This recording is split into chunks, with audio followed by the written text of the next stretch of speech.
Hello बच्चों, चलिए प्रश्न को पढ़ते हैं और समझते हैं। लिमिट एक्स का मान शून्य की ओर अग्रसर है और हमें यहाँ पे फलन दिया है e की घात साइन एक्स माइनस एक और बटे में एक्स की घात दो का मान है। और हमें विकल्प ए, विकल्प बी, विकल्प सी और विकल्प डी, चार विकल्प दिए गए हैं और हमें इनमें से सही विकल्प का चुनाव करना है। प्रश्न को हल करने से पहले हम प्रश्न के लिए मुख्य अवधारणा लिख लेते हैं, जिसकी सहायता से हम इस प्रश्न को हल करेंगे। मुख्य अवधारणा में हम सबसे पहले एक प्रसार लिखेंगे, जिसकी आवश्यकता यहाँ पर हमें लगेगी। ई की घातांक एक्स का प्रसार ये होता है एक प्लस एक्स की घात दो बटा दो का क्रम गुणित प्लस एक्स की घातांक तीन और बटे में होता है तीन का क्रम गुणित। तो एक तो आपको ये प्रसार याद रखना है। एक सूत्र और है जो कि मानक सीमा के रूप में आपको याद रखना है। ये होगा लिमिट एक्स का मान शून्य की ओर अग्रसर साइन एक्स बटा एक्स, इसका मान सदैव किसके बराबर होता है? एक के बराबर होता है। आइए अब हम प्रश्न को लिख लेते हैं। तो हमें जो मान ज्ञात करना है उसकी बात करते हैं। यहाँ पर है लिमिट एक्स का मान शून्य की ओर अग्रसर, ये हो गया ई की घातांक sine x minus sine x minus एक।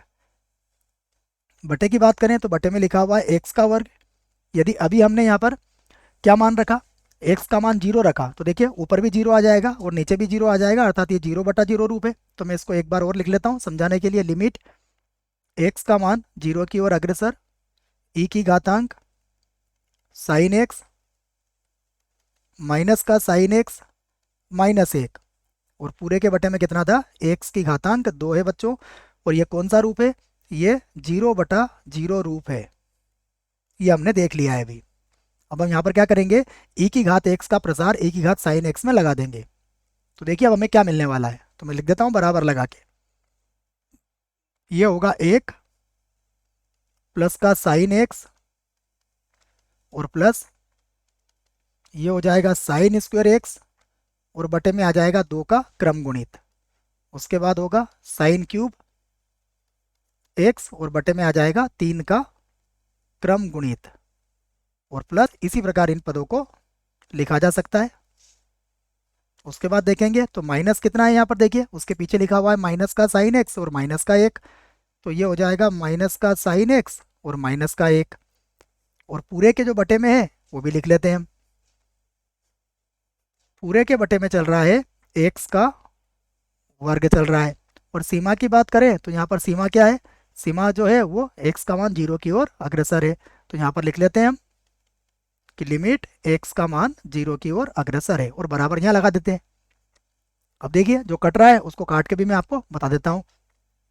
एक प्लस साइन एक्स से माइनस का साइन एक्स और माइनस एक तो कट जाएगा। अब ऊपर हमारे पास क्या बचेगा? साइन स्क्वायर एक्स, साइन की घात तीन एक्स, तो मैं सभी में से साइन की घात दो एक्स को कॉमन भी ले सकता हूँ। तो यही काम करेंगे हम। यहाँ पर लिखा मैंने फिर से लिमिट एक्स का मान जीरो की ओर अग्रसर, यहाँ पर हो गया साइन स्क्वायर एक्स और यहाँ बचेगा एक बटा दो का क्रम गुणित प्लस यहाँ पर हो जाएगा साइन एक्स और बटे में होगा तीन का क्रम गुणित और इसी प्रकार यहाँ पर बाकी सभी पदों को भी लिखा जा सकता है। बटे में देखिए, बटे में हो जाएगा एक्स की घातांक दो। अब हम यहाँ पर मानक सीमा का प्रयोग कर सकते हैं कि लिमिट यदि एक्स का मान शून्य की ओर अग्रसर हो तो साइन एक्स बटा एक्स, इसका मान किसके बराबर होगा? एक के बराबर होगा। तो देखिए अब मैं इसको कैसा लिख सकता हूँ? मैं इसे लिख लेता हूँ लिमिट एक्स का मान शून्य की ओर अग्रसर और ये यहाँ पर हो जाएगा साइन एक्स बटा एक्स और पूरे की घातांक क्या लगा दूंगा यहाँ पर? दो। और उसके बाद एक बटा दो का क्रम गुणित तो दो ही होगा प्लस यहाँ पर हो जाएगा साइन एक्स बटे में होगा तीन का क्रम गुणित और इसी प्रकार इसके पदों को लिखा जा सकता है। अब आप एक्स का मान जीरो रख लीजिए। तो मानक सीमा की सहायता से ये तो मिल जाएगा आपको एक, अर्थात एक का वर्ग बोल सकते हो इसे आप। उसके बाद एक बटा दो, उसके बाद साइन जीरो का मान जीरो होता है तो बाकी सभी पद यहाँ पर क्या हो जाएंगे?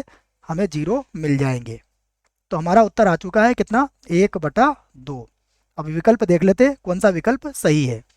तो विकल्प ए गलत होगा, विकल्प बी गलत है, विकल्प सी भी गलत है, विकल्प डी इस प्रश्न के लिए बिल्कुल सही विकल्प है बच्चों। आशा करता हूँ आपको इस प्रश्न का उत्तर समझ में आया होगा। धन्यवाद।